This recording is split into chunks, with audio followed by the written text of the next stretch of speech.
Okay, let's learn how to enter data into Excel. We have two ways of doing this primarily. We can either enter the text directly into the cell, or we can enter the text into the formula bar. We're going to cover both options here. And firstly, we're going to select cell A1 by left clicking it, and we will just begin typing on our keyboard the title of our worksheet, and we're going to call it My Fruit and Veg Shop again.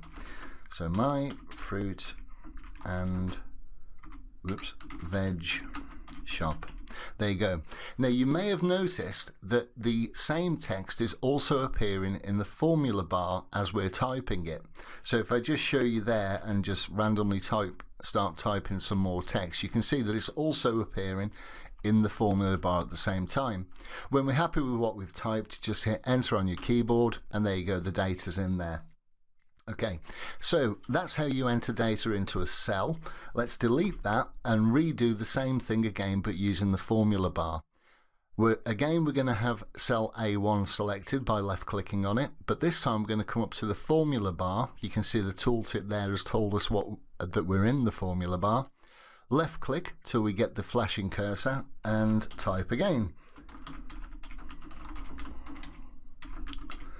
My Fruit and Veg Shop.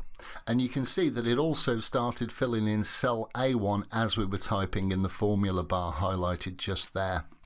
Okay, when we're happy, press enter, and there you go. Very simple. That's how you enter text into Excel.